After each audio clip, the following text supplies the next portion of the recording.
332화 2021 아덱스 특집 NVDA 기술 임원과의 독점 인터뷰.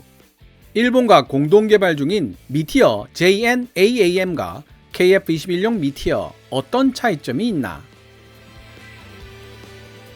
지난 10월 23일 SBS의 김태웅 국방전문기자는 뉴스 보도를 통해 KF-21 보라매와 그에 장착될 미티어 장거리 공대공 유도탄이 함께 전력화될 예정이라고 밝혔습니다.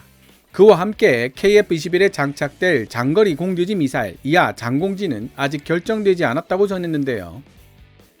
KF-21용 장공지 후보로는 국산 개발 예정인 천령과 독일 타우루스 시스템이 개발한 타우루스 미사일을 축소 개량한 KPD-350K2 그리고 터키제 쏨이 경쟁하고 있다고 김태웅 기자는 언급했습니다. 그러나 이미 여러 번 말씀드린 적이 있지만 터키 로켓산에 의해 개발된 공대지 미사일 쏨의 사정거리는 250km 정도로 국산 천령 공대지 미사일이나 독일제 타우루스 K2가 보유하고 있는 500km 사정거리의 절반 정도에 불과합니다. 엄격히 말하자면 터키 쏨은 중거리 공대지 미사일이라는 뜻이죠. 따라서 국내 군사 전문가나 국방 전문 기자들 중에 KF-21용 장공지 사업에 터키 쏨을 언급하고 있는 사람은 찾아보기 힘든 것이 사실입니다. 물론 터키 쏨에 대해 한 가지 주목해야 할 부분도 있는데요. 지금은 물 건너갔지만 터키가 F-35를 도입하면서 내부 무장창에 장착하려고 콤팩트하게 개발한 공대지 미사일이 바로 쏨 시리즈입니다. F-35 도입이 무산된 지금 터키는 이 쏨 중공지를 무인 드론에 장착하여 활용하고 있습니다. 그 정도로 사정거리가 짧은 대신 가볍다는 뜻이죠. 따라서 내부 무장창이 탑재되는 스텔스 버전의 KF-21 블락3나 상대적으로 무장 탑재력이 떨어지는 FA-50에 장착되면 또 모를까, 터키제 쏨 중공지는 세미 스텔스 버전인 KF-21 블락2에 장착하기에는 우리 공군의 ROC를 만족시키기 어렵다는 결론이 나옵니다. 그런데 타우루스가 제안하고 있는 KPD-350K2는 FA-50에도 장착이 가능한 무게인 동시에 기존 타우루스 미사일과 대등한 사거리를 지니고 있다는 점에서 우리 공군의 ROC를 만족시키고 있습니다. 그래서 김태웅 기자 외에는 터키 쏨에 방점을 두는 사람은 찾아보기 어렵습니다. 여러 군사 저널리스트의 글을 읽어보면 2026년 KF-21이 실전 배치될 때까지는 타우루스 시스템의 KPD-350K2를 장착한다는 가정하에 국산 공대지 미사일 천룡을 별도로 개발해 나가는 투트랙 전략을 주장하는 내용들을 쉽사리 찾아볼 수 있는데요. 그런 이유로 제가 이번 2021 서울 아덱스에서 특히 관심있게 둘러본 곳이 바로 KF-21용 공대공 미사일을 공급하는 NVDA와 KF-21용 장공지와 관련 깊은 타우루스 시스템, 그리고 AH-1G 바이퍼를 내세우고 있는 텍스트론 벨 부스였습니다. 야외에 전시되어 있는 천룡 장공지 미사일 모형을 보면서 LIG 관계자들과 많은 대화를 나누기도 했고, 하나 부스에서 공대지 미사일을 보며 관계자와 대화를 나누기도 했습니다. 이번 2021 아덱스 특집들을 통해 제가 들었던 이러한 정보들을 차례차례 정리해서 시청자 여러분들께 전달할 생각입니다. 세계적인 방산기업 부스들을 돌아다니다 보면 한 가지 알게 되는 사실이 있는데, 그것은 부스를 책임지고 있는 직급 높은 담당자들이 보통은 외국인이라는 사실입니다. 부스마다 한국 직원들을 두고 있기는 하지만 보안에서 자유롭지 못한 것이 방산업계의 공통점이고, 직급이 낮다 보면 아무래도 할 수 있는 이야기의 폭이 좁아질 수밖에 없는 때가 종종 있습니다. 그런데 직급이 높은 외국인 임원들에게 직접 질문을 던지면 생각하지도 못했던 대어를 낚을 수도 있다는 사실을 눈치챘습니다. 그래서 이제는 각 부스를 가면 외국인 임원부터 먼저 찾아가서 인터뷰를 요청하는 것이 습관이 되었습니다. 오늘은 2021 서울 아덱스 NVDA 부스에서 만난 기술직 임원 해리 톰슨과의 인터뷰 내용을 전해드리려 합니다. 미티어 미사일 탄두 개발에 직접 참여했다고 자신을 소개한 그에게 영국과 일본이 합작하여 개발하고 있는 신형 미티어 JN-AAM의 성능을 물어보고 대한민국에 제공하게 되는 미티어와 어떤 차이점이 있을지를 물어보았습니다. 또한 미국이 개발하고 있는 차세대 장거리 공대공 유도탄 AIM-260에 대한 의견도 물어보았고요. 이 이야기를 하기에 앞서서 지난 2020년 9월 30일 군사 전문지 제인즈.com이 게재한 JN-AAM 관련 기사 하나를 살펴보고 인터뷰 내용을 정리해 보도록 하겠습니다. Japan pushes forward with JNAAM co-development. 일본 MBDA와 함께 일본형 미티어 JNAAM 공동개발을 추진하다라는 내용의 기사입니다. 기사 원문은 노란색 글자로 표시됩니다. 일본 방위성은 영국 MBDA와 함께 합동 신형 공대공 미사일 Joint New Air-to-Air Missile JNAAM의 공동개발을 추진하겠다며 일본 재무성에 12억엔 하나 약 120억에 달하는 2021 회계연도 예산을 요청했다. 방위성의 한 관리는 9월 28일 언론과의 브리핑에서 요청된 120억의 예산은 합동 신형 공대공 미사일 JNAAM의 프로토타입을 시험 생산하는 데 쓰이게 될 것이라고 밝혔다. 일본 방위성 문서에 따르면 이 공동개발 프로그램은 2018 회계연도에 시제품 생산 단계로 접어들었으며 2022 회계연도까지 시제품의 시험 생산을 완료할 것으로 예상하고 있다. 이후 영국과 일본 두 나라는 미사일 시제품의 성능을 평가한 뒤 양산 여부를 결정하게 된다. 2014년 시작한 영국과 일본 간의 이 공동연구 프로젝트는 일본 달력으로는 2024년 3월에 해당하는 2023 회계연도 말까지 마무리될 예정이다. 제인즈가 취재한 내용에 따르면 이번 영일 공동개발 프로젝트에 포함되어 있는 영국의 미사일 기술은 MBDA의 미티어 장거리 공대공 미사일과 관련이 있는 것으로 알려지고 있다. 일본 측에서는 미쓰비시 전기가 AAM-4B 공대공 미사일을 위해 개발한 첨단 A사 레이더 탐색기 기술을 영국이 보유한 미티어 미사일의 덕티드 램젯 추진체 기술과 통합할 수 있게 되기를 기대하고 있는데, 이를 통해 미티어 장거리 공대공 유도탄의 성능과 정확성을 향상시키고 합동 신형 공대공 미사일 JNAAM의 개발을 지원하는 것을 목표로 하고 있다. 영국과 일본은 머지않아 개발될 JNAAM을 각각 보유하고 있는 로키드 마틴 F-35 라이트닝 II 멀티롤 전투기에 통합할 수 있게 될 것이다. 제인즈 기사에서도 알 수 있듯이 영국과 일본이 공동으로 개발 중인 장거리 공대공 유도미사일 JNAAM은 영일 양국 간 이해관계가 일치하여 탄생한 물건입니다.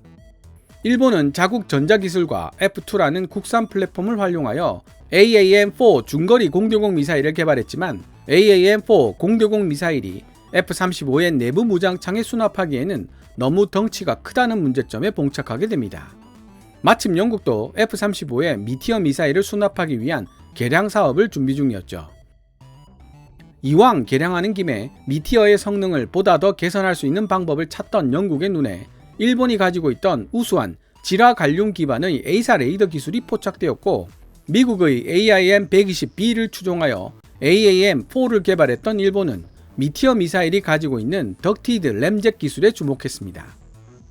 덕티드 램젯 미사일은 여느 미사일과는 달리 공기만 충분히 흡입할 수 있다면 지속적으로 빠른 속도를 유지할 수 있다는 특징을 지니고 있습니다. 즉, 추진력을 조절하여 연료를 아껴두었다가 목표물과 근접한 거리에서 폭발적인 스피드를 내는 종말 유도 제어가 가능하다는 뜻입니다. 그에 비해 AIM-120 암람처럼 추진기관으로 로켓 모터를 사용하는 대다수의 중거리 공대공 미사일은 발사 초기 로켓 연소 단계에서는 최대의 기동성을 발휘할 수 있지만 연료가 소진된 이후로는 관성으로만 비행해야 하기 때문에 종말 단계에서의 명중률이 현저하게 떨어진다는 단점이 있습니다. 따라서 전투기가 공대공 미사일을 회피할 수 없는 회피 불능구역 No Escape Zone NEG가 어느 정도 되느냐가 공대공 미사일 성능의 가장 중요한 척도가 된다고 볼 수 있는데요. 사실 유명한 공대공 미사일들의 NEG가 어느 정도인지 정확하게 아는 사람은 없습니다. 극비사항이기 때문이죠. 어찌되었든 마지막 순간에 오히려 스피드를 더 높일 수 있는 미티어 미사일은 그런 이유로 암람보다 훨씬 더 넓은 회피 불능구역 NEG를 가지고 있다고 생각되고 있습니다. 여기에 지라 갈륨 기반의 A사 레이더를 사용하는 일본의 탐색기 기술이 더해지면 탐지거리가 대폭 확대되고 종말 유도 단계에서 고속으로 이동하는 스텔스 목표물까지도 탐색하여 격추할 수 있는 확률이 더 높아지게 됩니다. 그러니 영국과 일본이 공동으로 개발하고 있는 JNAAM에 대해 대한민국이 예민해질 수밖에 없는 노릇입니다. 먼저 MBDA의 영국 출신 기술직 임원 해리 톰슨에게 한국과 일본 양국 사이의 불편한 관계를 알고 있는지를 묻고 난 다음 한국에 있는 많은 사람들이 이러한 일본의 개량형 미티어에 대해 불안감을 가지고 있다는 사실을 전달했습니다. MBDA가 대한민국에도 미티어를 판매하면서 불편한 관계에 있는 일본과 개량 사업을 추진하는 것에 대한 개인적인 의견도 질문해 보았습니다. 해리 톰슨은 매우 조심스러운 태도로 이야기를 시작했는데요. 먼저 한일 양국 간의 역사적 긴장관계를 잘 알고 있다고 답변한 뒤 영국과 일본이 공동 개발하고 있는 JNAAM은 개량된 미티어가 아니라 미티어의 파생형 중 하나라는 사실을 강조했습니다. 미티어는 유럽 6개국이 공동으로 개발한 미사일이기 때문에 개량된 미티어가 등장하기 위해서는 6개국 모두의 동의가 필요하다며 미티어의 뒤를 잇는 차세대 미티어가 등장하려면 아주 오랜 시간이 필요할 것이라는 말도 덧붙였습니다. 듣는 제가 왠지 말장난인 것 같은 기분이 들어서 어쨌든 JNAAM은 대한민국에 판매될 미티어보다 더 우수한 성능을 가지게 될 것이라는 점은 분명하지 않느냐고 지적했더니 톰슨은 MBDA는 언제라도 한국과 새로운 미티어의 파생형을 만들 준비가 되어 있다는 답변을 내놓았습니다.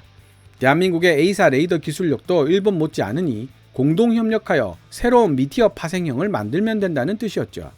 사실 A사 레이더를 만드는 그 자체도 매우 어려운 기술이지만 운용 소프트웨어가 어느 정도 수준인가에 따라 A사 레이더 성능에 큰 차이가 나타나기 때문에 개인적으로는 걱정이 되는 면이 있는 것도 사실입니다. 실제로 우리나라에 도입되는 F-35A의 경우 탑재된 A사 레이더는 미 공군과 같은 사양이지만 운용 소프트웨어가 다운그레이드 되어 있어 성능에 있어 큰 차이가 있다고 들었기 때문입니다. MBDA가 A사 레이더 탐색기 운용 소프트웨어 개발에 어느 정도까지 도움을 줄 수 있을지는 모르지만 말입니다. 일단 JNAAM에 대한 이야기는 그 정도로 해두고 미티어의 그 유명한 회피 불능구역 NEG에 대한 질문도 해보았습니다.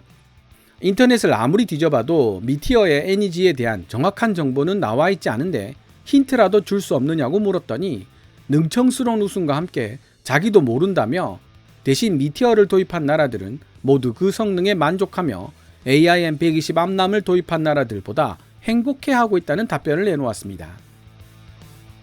그래서 이야기가 나온 김에 미국이 개발하고 있는 차세대 장거리 공대공 유도탄 AIM-260 JATM에 대해 어떻게 생각하고 있느냐는 질문도 해봤습니다.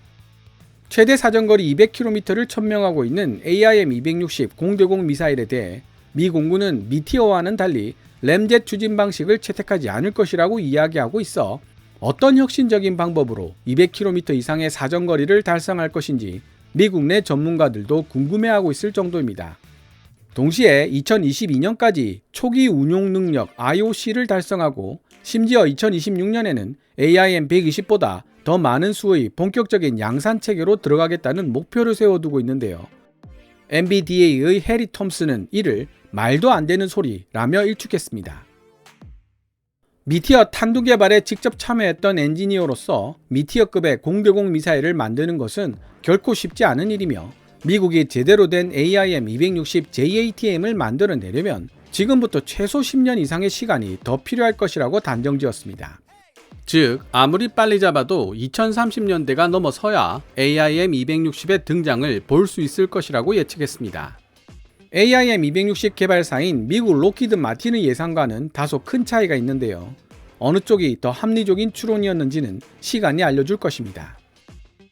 해리 톰슨 MBDA 기술직 임원과의 인터뷰 내용을 요약해보면 첫째, 영국과 일본이 공동으로 개발하고 있는 JNAAM은 미티어의 파생형에 불과하며 부분적으로 성능을 개량하는 파생형은 앞으로도 얼마든지 등장할 수 있다. 대한민국도 그 잠정적 파트너 중에 하나다. 둘째, 미티어의 회피 불능구역 NEG가 정확하게 얼마 정도인지 알려줄 수는 없다. 다만 AIM-120 암람보다 월등한 성능이라는 사실은 분명하다. 미국의 민간 전략 연구기관 국제전략연구소 IISS에 기술되어 있는 내용을 살펴보면 미티어의 NEG를 대략 60km 정도로 예상하고 있습니다. 셋째, 미국의 차세대 장거리 공대공 유도탄 AIM-260 JATM은 미 공군이 예상하는 시기에 실전 배치되지 못할 것이다. 최소 앞으로 10년 이상의 연구개발 기간이 필요하다고 본다. 정도로 요약되겠습니다. 앞으로 이어질 2021 아덱스 특집에는 독일 타우루스 시스템 부스에서 만난 앤더스 엑스바크 이사와의 인터뷰와 텍스트론 벨부스에서 만난 담당 책임자와의 AH1G 바이퍼에 대한 인터뷰가 준비되어 있습니다. 오늘 KKMD에서 준비한 내용은 여기까지입니다. 좋아요와 구독 신청은 제작자에게 큰 힘이 됩니다. 방송된 내용들은 KKMD 블로그에서도 읽어보실 수 있으며 후원 멤버로 가입해 주시면 영상 제작 지원과 더불어 업로드된 영상을 더 일찍 만나보실 수 있습니다. 지금까지 시청해 주셔서 감사합니다. Kevin's Military Channel KKMD